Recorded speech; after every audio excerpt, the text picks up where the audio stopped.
When I see your heavens, the work of your fingers, the moon and stars that you set in place, what is man that you are mindful of him, and a son of man that you care for him? Yet you invite us to open ourselves to communion with you.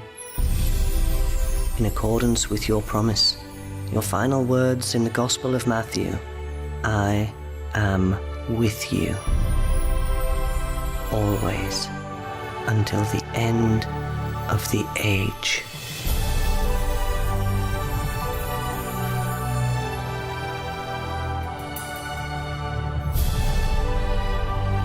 God is with us every day. It is not only a spiritual closeness, it's a physical, concrete, real presence. Over history, miracles have happened with the Eucharist at the center. Several years ago, all the Eucharistic miracles recognized by the Church were for the first time gathered and catalogued in an exhibition. Buenos Aires, Amsterdam, Paris, Valencia. 2,000 years of history, 2,000 years of presence. This exhibition on the Eucharistic miracles was devised by a child, Carlo Acutis, born in London, brought up in Milan, buried in Assisi.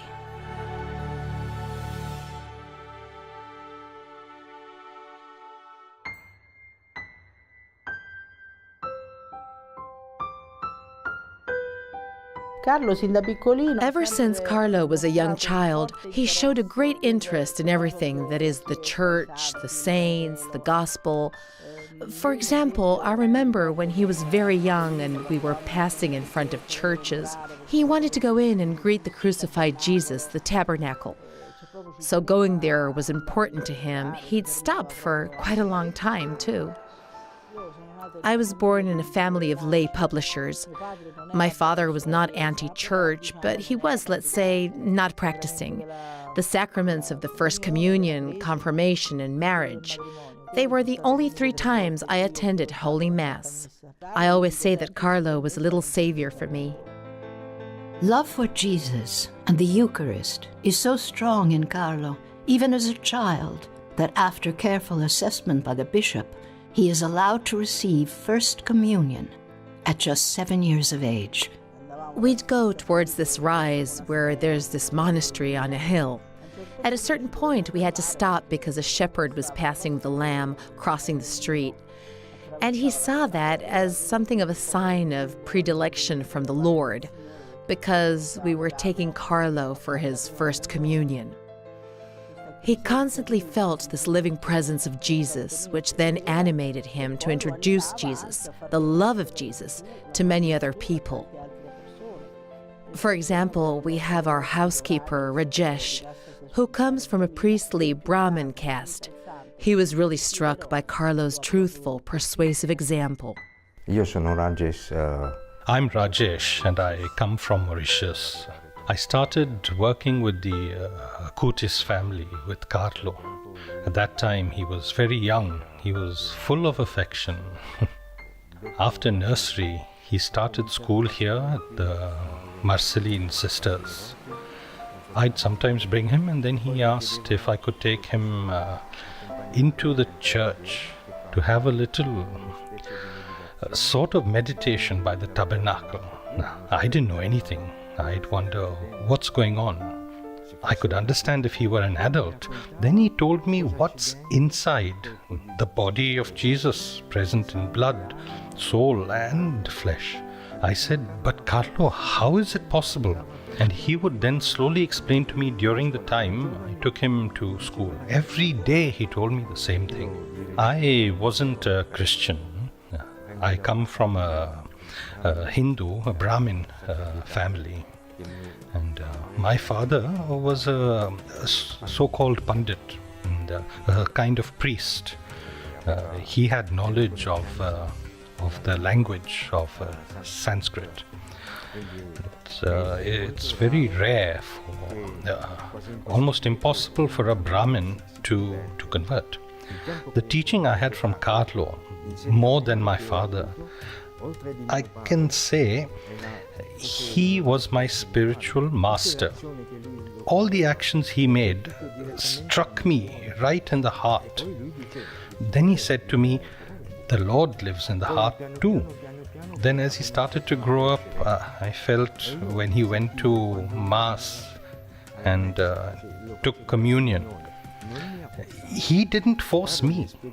Carlo explained all the importance of the Eucharist to me, how it makes people live. Because this world is full of temptation. He explained it can come in forms of clothes, sex, alcohol, TV. He said this is how the devil enters your life. And you can't face the situation alone.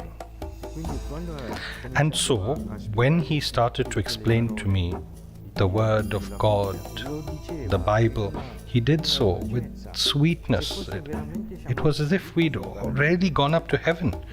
And he told me what heaven is like, how you live, even how you live with the Lord. It was as if I'd already arrived. I was happy. Then I also had dreams about Jesus, and the Lord, and the Virgin Mary. Then I started to tell Carlo about it. I asked him, how can I have these dreams? He told me, Jesus loves you, Rajesh. Then I had myself baptized. It was 1999.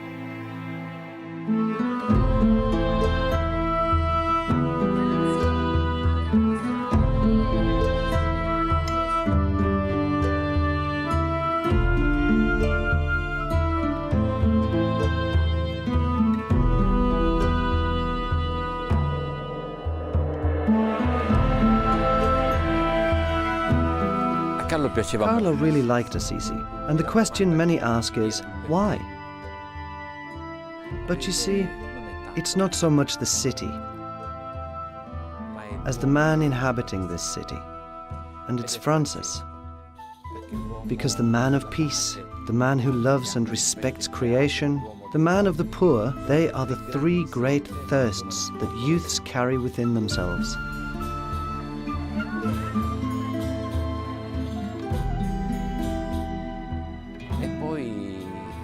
And Assisi is also loved because of its cultural value.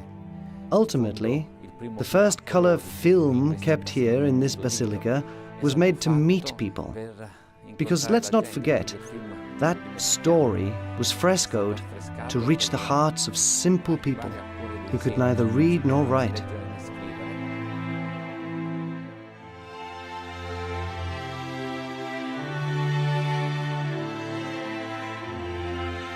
Mi ricordo benissimo quando Carlo è arrivato. I clearly remember when Carlo arrived with all the family. They'd bought this house near mine. We didn't know his was a well-to-do family, but he had unique simplicity. And this child, who spoke many languages, and I didn't know, I tutored him for school with the other children. Me, just imagine. I think he was pretending when he let my grandchildren answer, pretending not to know the answers. I met Carlo when I was 6 years old. From that moment on, we were inseparable and spent all our summers and holidays together. He was very pleased to spend as much time as possible at Assisi, and this went on until his death in 2006, when I was 14. To show who Carlo was, we were 10, 11 years old. We'd gone for an ice cream on a very hot day. Returning home, Carlo counted the change and realized we'd been given 20 cents more. He absolutely wanted to go back and give the extra money back because it was the fruit of these people's work and sacrifice. It was wrong that we appropriated it, so he made us go through Assisi again, which is, if you know it, all uphill, to give the sum back. I was 7 or 8 years younger. I was a child and they were already almost youths of 13, 14. Sometimes my cousins wanted to exclude me from their games in the various activities you do as children, while Carlo always opposed that kind of thing. After a certain time, he'd go back home because he had to go and pray. No one at that age, right? That alone made me think.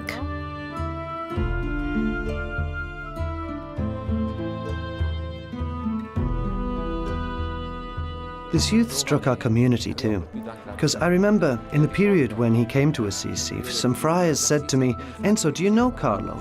He spends a lot of time in Eucharistic adoration." I was so about it, but no, he stunned me too, because to then discover that he used to say, people who put themselves before the sun get tanned, people who place themselves before the Eucharist become saints, well, extraordinary.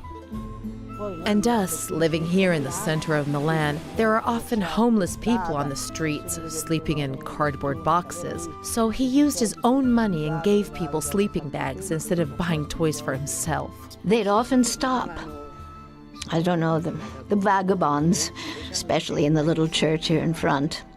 And he brought them food or blankets if they were needed. That's how he was.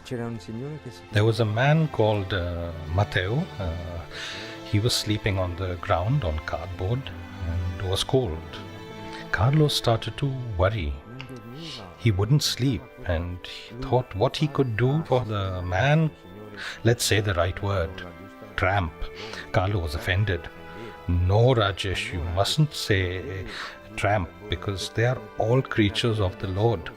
Then he returned home and forced his mum, "Mum, why don't you give him a sleeping bag so he can sleep well?" And he had cooking done for him too. Every evening I accompanied Carlo. He didn't bring him leftovers from our home to eat, but fresh, just cooked food, just like we were eating. Not like if it's leftover, we'll take it to him. He didn't like that. He said, this man in difficulty should eat like we do too. And that's what his life was like. It was as if I saw St. Francis in him.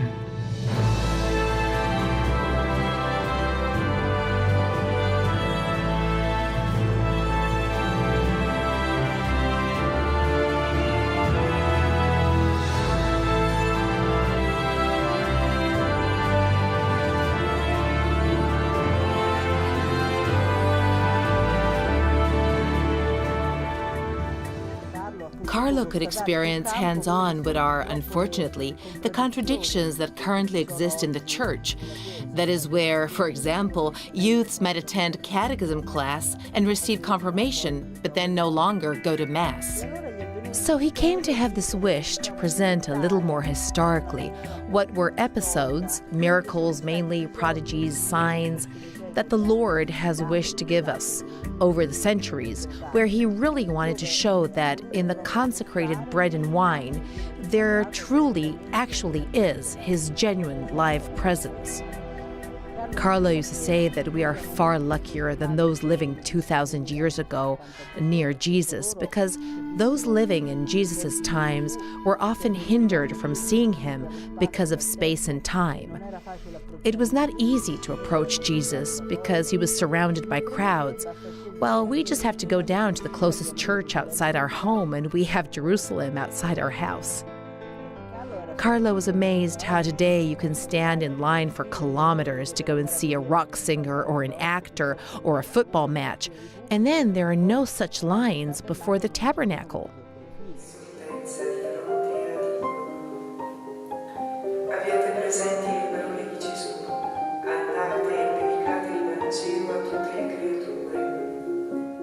Carlo said that living this very Eucharistic dimension already places you in co-eternity. That is, you already enter the dimension of God's time, kairos, as theologians call it. That is, this time of God, this time where you are, in a certain sense, already in the Trinitarian dimension. And Carlo was in fact aware that the Eucharist, if taken in good faith, of course, transforms you. Every time you receive the Eucharist, Carlo said, every time you take communion, you're no longer the same person because Jesus works transformations inside you. So even if you don't realize it, he increasingly tries to transform you and make you become like him.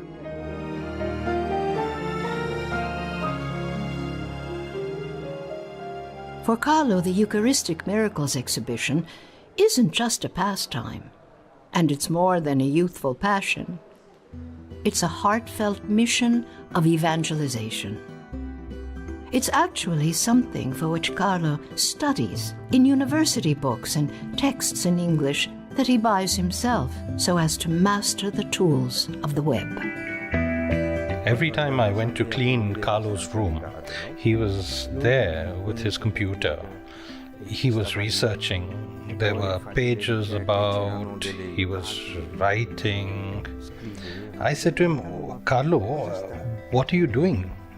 It's a lot of work. You should rest. He replied, not now. I don't have time to rest. As well as school lessons, I worry about the world.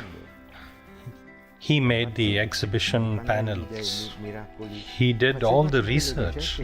He said, if we present how Jesus is present in the Eucharist, they will know Jesus. They have to see what happened, the tale, all the miracles, then the Lord truly comes.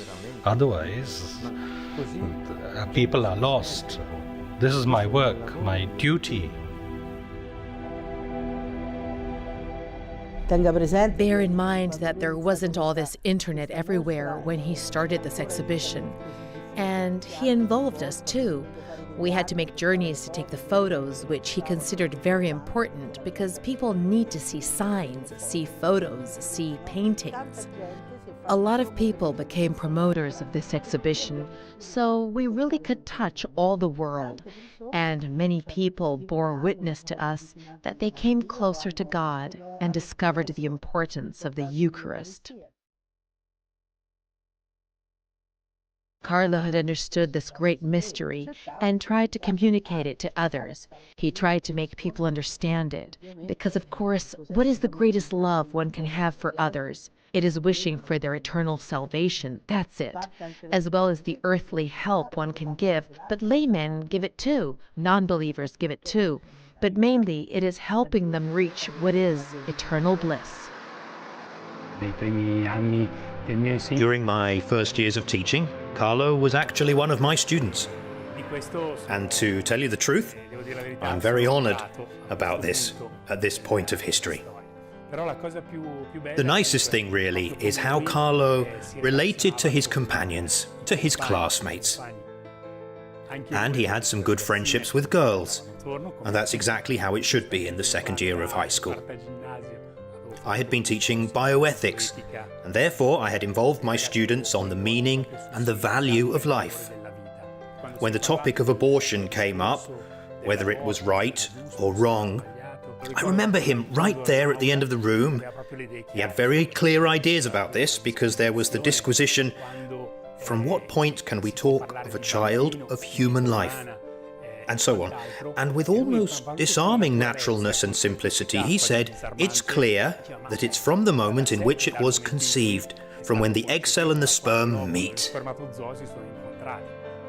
This is the generation which unfortunately lives these means of communication explosively. But it's also the generation that mostly suffers because of the demonic attacks these means of communication can bring. For example, pornography, the use of drugs, which is so widespread and cheap, or bullying, which generates extreme situations like suicides. With a click, you can practically enter hell, and no one protects these children. So Carlo can teach us because he has experienced all these dangers, but has managed to dominate these means of communication. That is, he has learned to be master of and not subject to these means. Carlo was a driving force in the class. He invited all his classmates to stop at the canteen, to eat together, and then right on the school grounds to shoot a video for the contest You'll Be the Volunteer. No, lei guardi nella videocamera. 3, 2, 1, via. In Christus Vivit, the final document of the Synod on Young People, Pope Francis wished to dedicate a chapter to Carlo, in which he practically presents Carlo to all the youths worldwide as a model due to the way he used means of communication. Around April, May, when we were taking stock of the volunteer activities, he himself became available, saying, "During the summer, I'll work on a website for the school to put forward for the volunteer activity." And he did so. He worked on these things. We thought of presenting his work on the 4th of October 2006, but unfortunately those were the very days when he fell ill. After he died, I found a video on his computer in which, 2 months before dying, he says, "When I'll weigh 70 kilos, I'm predestined to die." He was struck by leukemia M3, the most devastating, the fulminating one. In 3 days, he was practically gone. He lived through his illness serenely because shortly before dying, Carlo said, "I die serene because I have not wasted even a minute of my life in things God does not like." At the funeral, I noted the presence of many immigrants, many people coming from afar, so people who could be Muslims, Hindu, Buddhist, even some with a Sikh turban. He worked the first miracles on the day of the funeral, where there were so many people who asked him for help, because he already enjoyed this reputation. The church was so full that many had to remain outside. It seemed more like a party than a funeral, but yes, I think it was a party because Carlo ended up in heaven immediately, as he asked the Lord. "I offer my suffering for the Pope and the Church because I don't want to go to purgatory, but go straight to heaven."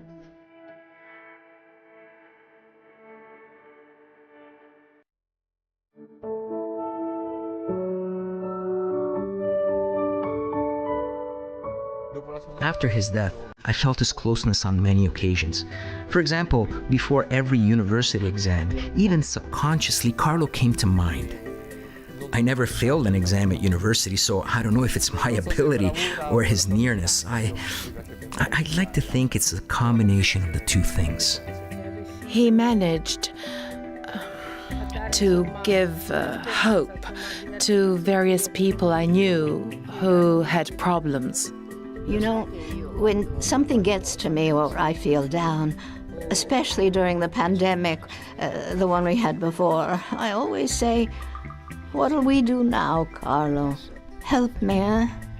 And he has always helped me. After Carlo's death, I don't feel I am alone. He always said to me, "Life is short here. If you're a good person, if you lead a good life, you'll always live in eternity in heaven." And I always kept that in my mind. But really, life can change afterwards. That's how it is.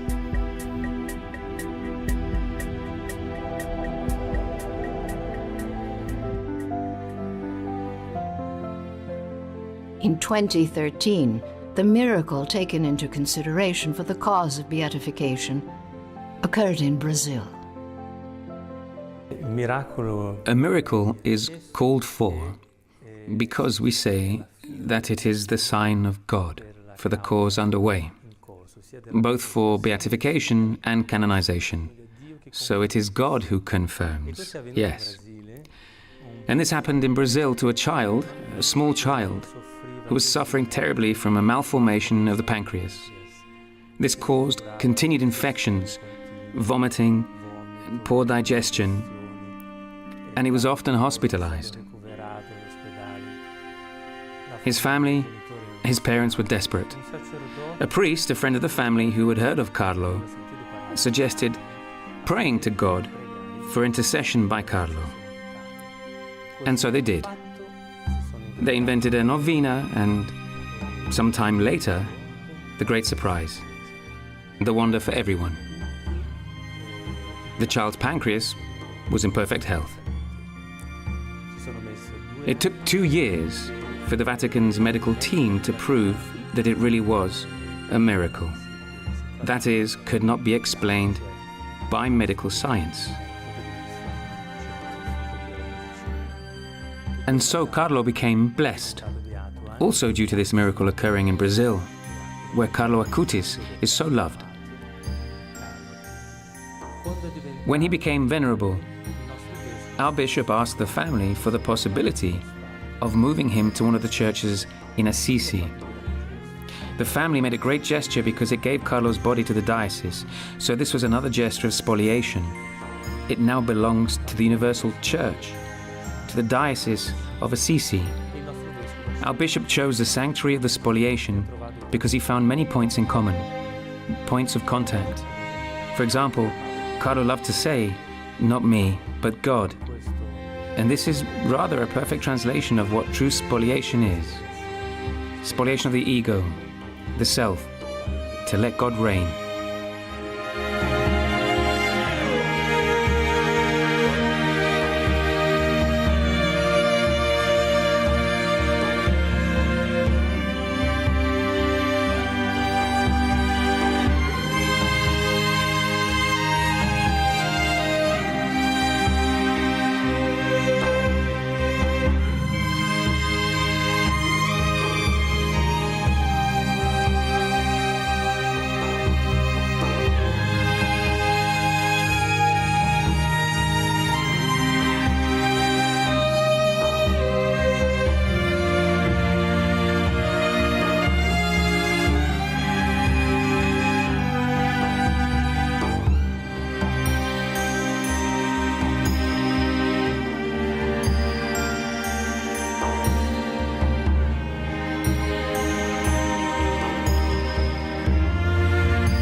The decision to permanently expose Carlo's body came from a request by the faithful. We had exposed it on the occasion of his beatification. His tomb was then closed, also due to the pandemic, which drove me to keep the tomb closed out of prudence. But there was an explosion. Being of Vesuvian origins, I read this as a volcanic eruption. Carlo was arousing interest throughout the world. Carlo has very deep roots in London. He was born in the heart of London, and then he was baptized in Fulham Road in a very well-known church called Our Lady of Dolor. And we discovered recently that Carlo's grandparents were married in Westminster Cathedral.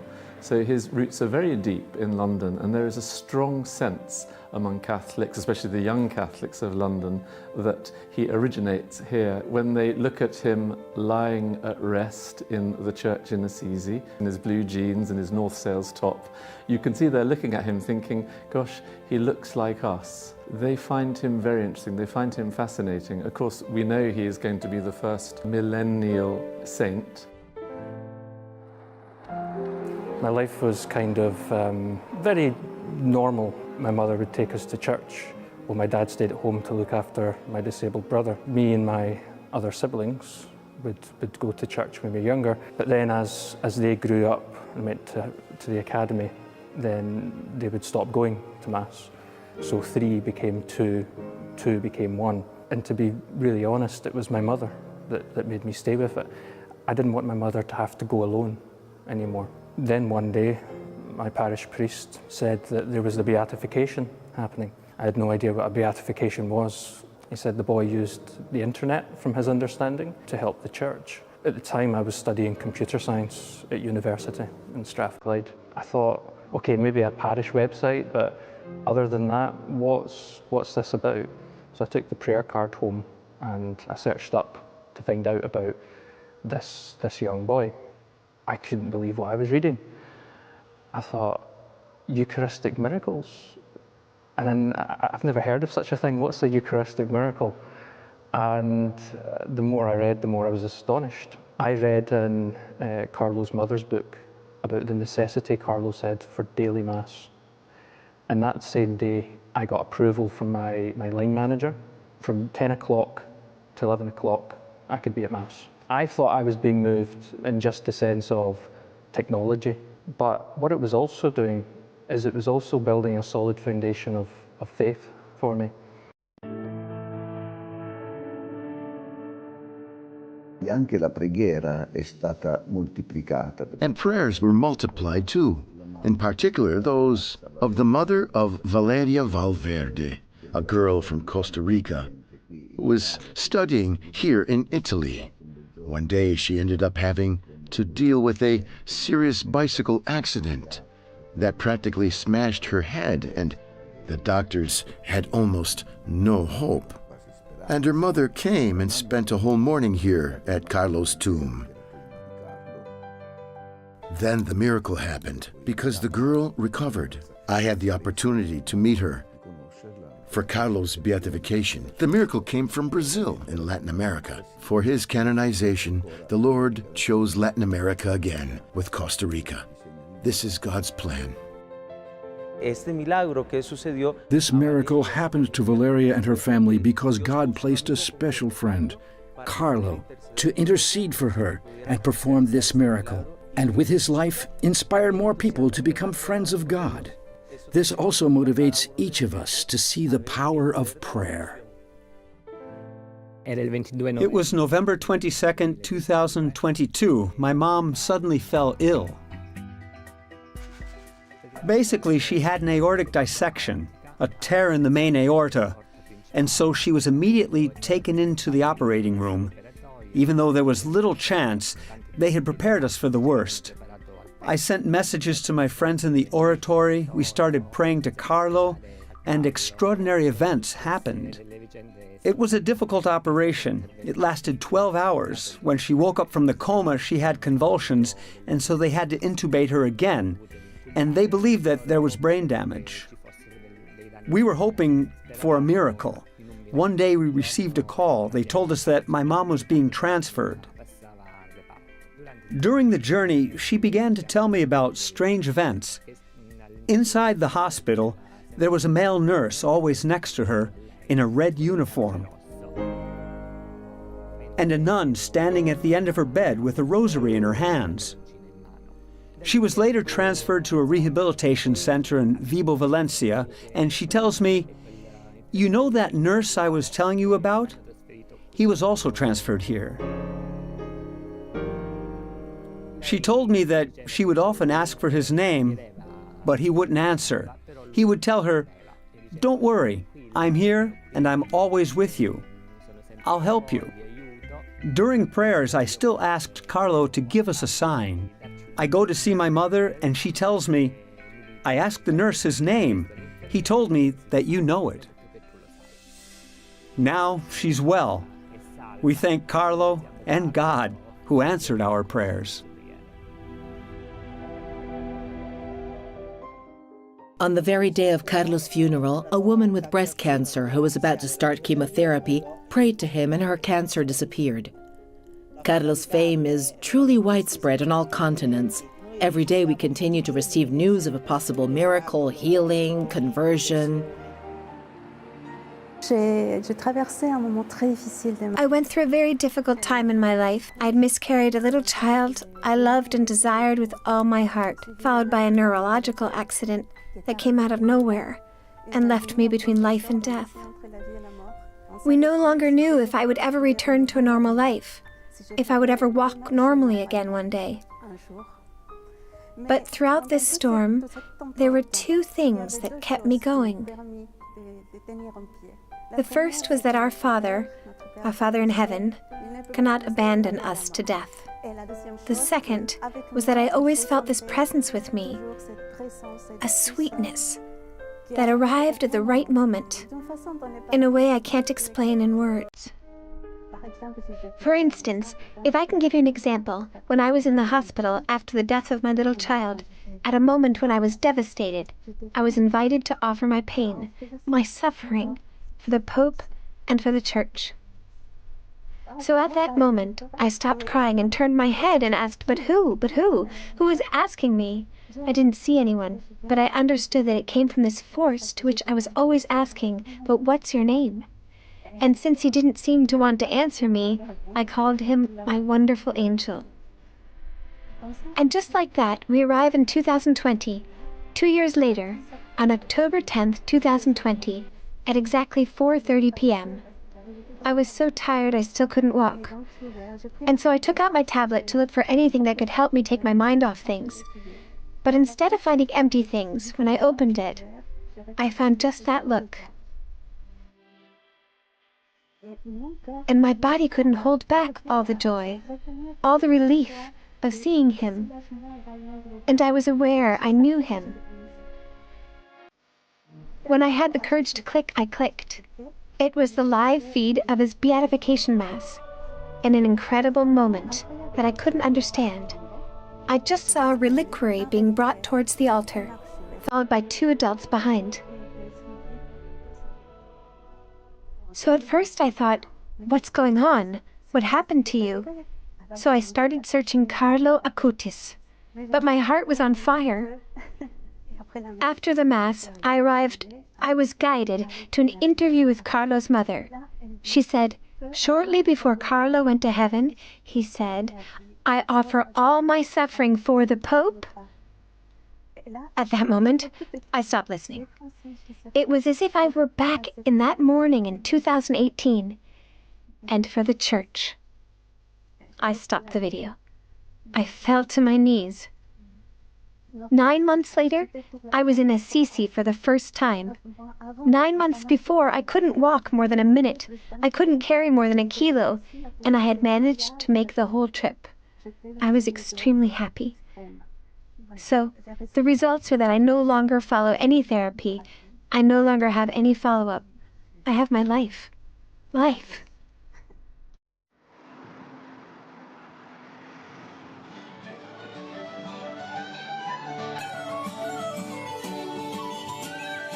Ireland in recent years has become a very wealthy country.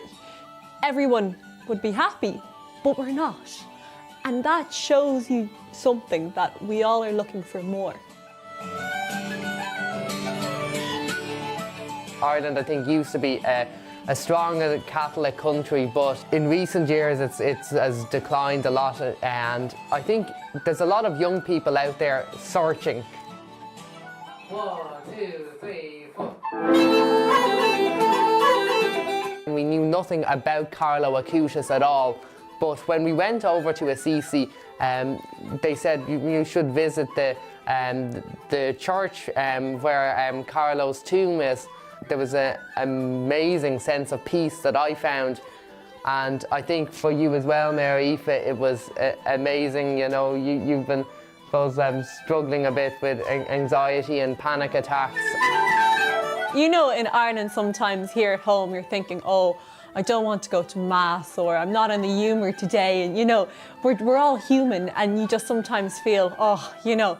When we were in Assisi and we experienced Carlo Acutis' tomb and the peace, and we thought, whoa, it was like we got a little glimpse into the infinite, as Carlo always says, and we didn't want to leave. But it was that really empowered us when we came back home to Ireland. We said, we have to show our friends, we have to show the young people of Ireland. Basically what happened was you had an idea maybe of somehow creating a space here in our home that somehow kind of replicated that peace that we felt in Assisi. Basically, under our stairs where we keep all our coats and things like that, a little shrine dedicated to Blessed Carlo Acutis. So we thought, okay, if we can try and pray as much in our little shrine, even though it's very small, if we can just ask God through our prayer to bring some of that peace into the space, maybe it's a way for other people who don't have any religion to get a little bit of a glimpse of how good God is and how there's nothing to be afraid of. And we would say to Carlo, okay, Carlo, send us somebody, whoever you like. I came out and I looked at my phone and I had a missed call, and Carlo had sent our first person. And, you know, he has sent us so many different people. People with, you know, addictions, family problems, depression, anxieties. They all come out saying, you know, while their problems don't disappear, they feel peace. It gives them hope. We didn't really understand Jesus' presence in the Eucharist before Carlo came into our lives. And I remember one time sitting down saying, you know, Jesus, are you actually there? How can I believe, you know? But through Carlo's witness and praying, you know, I slowly realised we have nothing to be afraid of. You don't have to understand, you just have to trust. And you just have to talk to him and say, this doesn't make any sense, but I just trust you and I know it's all going to be okay. My name is Esther and I'm 15 years old. For me, it all started with this magazine. I was bored. I didn't have a cell phone back then, and I was 12 years old. I was sitting on the couch and my siblings were not with me.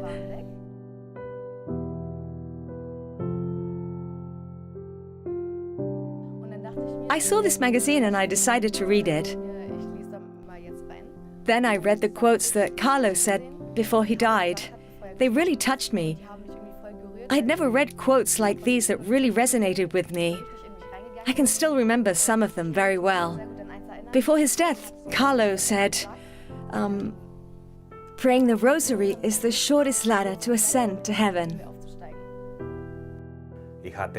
I had really tried everything to bring my daughter closer to God, but without success. I didn't know what I should do as a father. My daughter is a different age, at a different time, and how should I deal with her? Then I freaked out. I was very surprised. How was it possible? Who said this quote that was carved in your heart? This is a quote from Carlo Acutis. And who is this Carlo Acutis? Then I decided, okay, dear Carlo, I don't even know you. But I saw that this blessed Carlo Acutis can handle my children better than I could. Then I took him as a partner, and so it all began.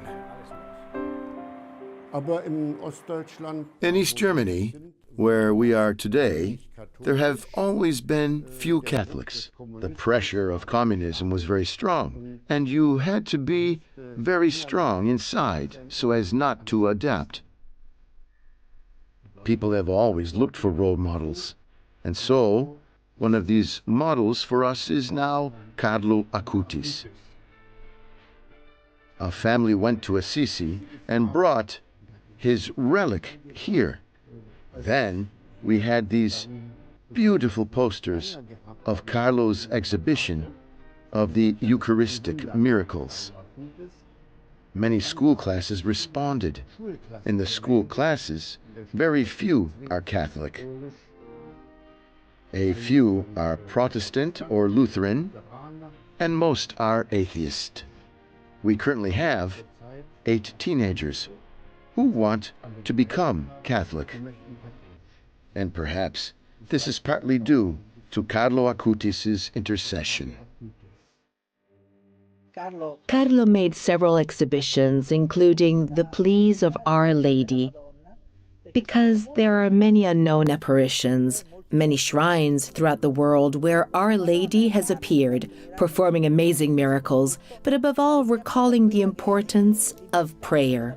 Because, as she said in Fatima, with prayer you can also stop wars. Above all, the importance of praying the rosary. Carlo had been teaching catechism since he was 11 years old, and he saw that many people didn't go to Mass. They were far away from God, and he really wanted to help them because Carlo believed in the Eucharist.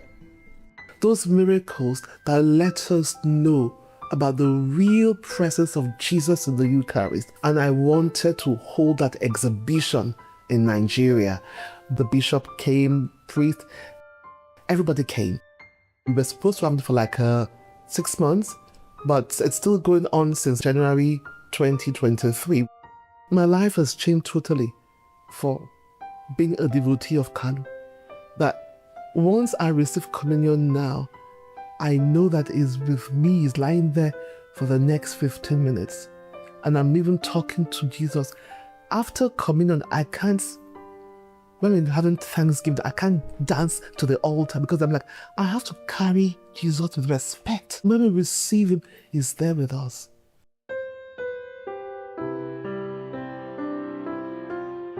When Carlo was alive, I used to ask him, Carlo, why don't you ask Jesus to perform miracles in our present time? And as soon as he died on October 12th, 2006, there was the first miracle in Tixla, Mexico, on October 21st, 2006. Similar to the one in Lanciano, the host became flesh that turns out to be a part of the heart. The second miracle was in Sokolka, then the one in Legnica in 2013, which was the same, with a blood type similar to that of the shroud. The host became flesh that turns out to be a part of the heart, the myocardium.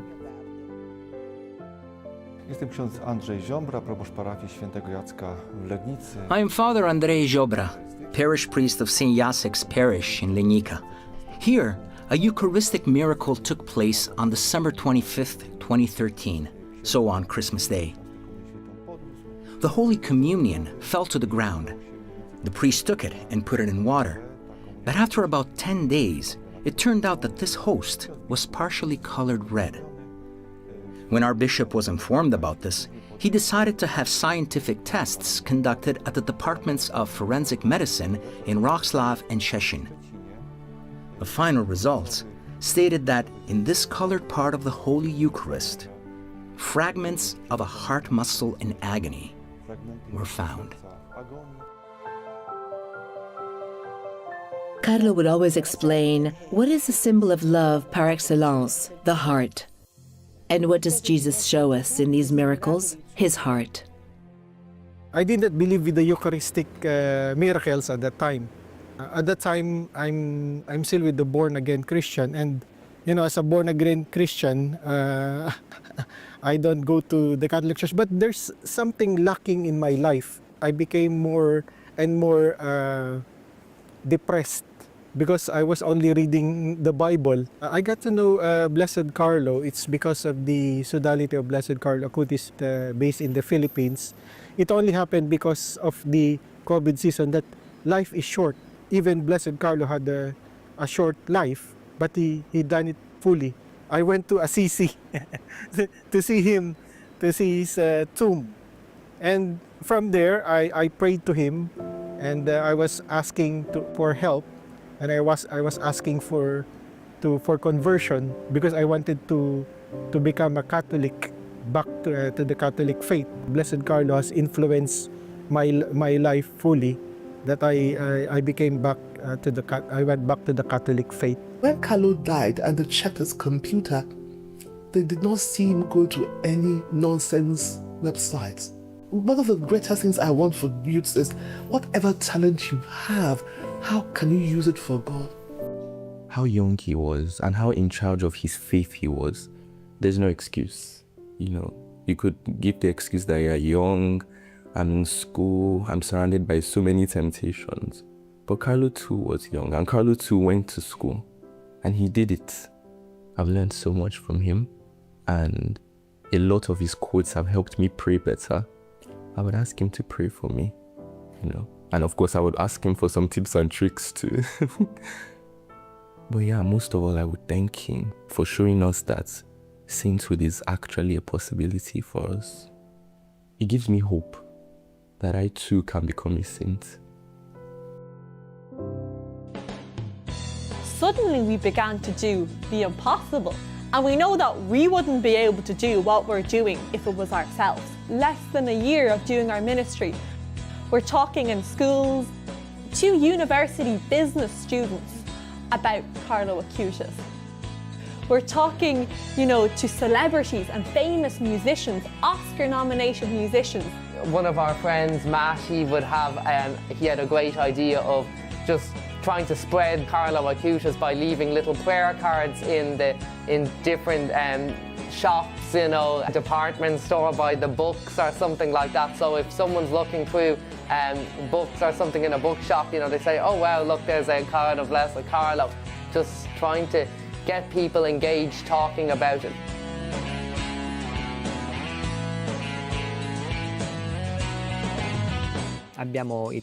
We created this musical in Italy. We never imagined that it could be so hugely successful. This experience really helped me to see the light at the end of the tunnel. Through the hours spent with the other members of the cast and praying, the rehearsals were not just as any rehearsals, but moments when we allowed ourselves to be enlightened and guided by the Holy Spirit and by Carlo himself.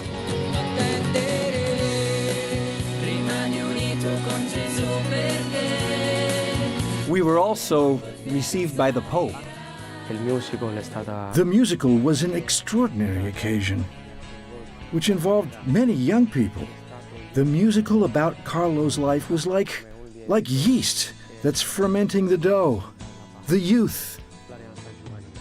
I think Blessed Carlo is succeeding in the Philippines because of the young people. In the Philippines, when you just put a relic cards on one of the churches, I tried it before and it's gone quickly because there's a lot of intercession through Blessed Carlo. That's the reason why that a lot of young kids like Blessed Carlo. Yeah, and they call him Kuya, which means big brother in the Philippines. Yeah. One of my best friends, his name was Riker. He actually, strangely enough, got diagnosed with cancer after me in October. I learned about Carlo's beatification that October, actually. Carlo was someone that Riker found a lot of fascination with because his story resonated with him and mine too. And I eventually became cancer-free in January, but Riker continued his sickness. And just seeing how Riker looked to him as hope, it changed him in his life, and even seeing how it changed his family. Carlo just really led him to a deeper faith. He didn't just give Riker hope, just in terms of hope for him not to be sick anymore, but more of a hope of how to be content with your own suffering in the hardships of this life, but also just how to have hope in the Lord at even the darkest of times. He has this quote I was reading earlier. It's pretty simple. It's God will never abandon us. And it's true. I was so excited because I got to visit Carlo's tomb and see him face to face. And you should have seen me. I was like a kid in a candy store. I was like, oh my goodness. At first I was like, this guy's wearing jeans. But I was like, I got to look at Carlo, and he was I was inches away from his face, and I was like, thank you so much for just accompanying my friend. Carlo is compassionate. He's happy. And he's not afraid of his death. He was so happy, and it's so beautiful to see. Yes, I drew this picture because it was Dad's birthday, and I just wanted to make him happy. Because for us, Carlo is a great saint. I'll show it to you.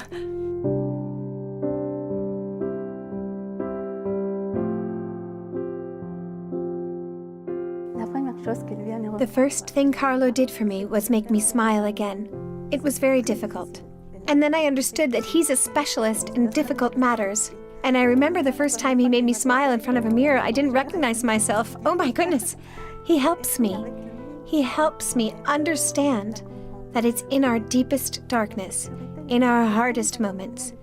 It's actually at that moment that the most beautiful, the most marvelous part of our life plan, our Father's plan for us, will be revealed to us. And so it's clear that he guides me. He leads me to Jesus in the Eucharist. He led me and showed me precisely this place. It's my oasis, because here we have Jesus all the time.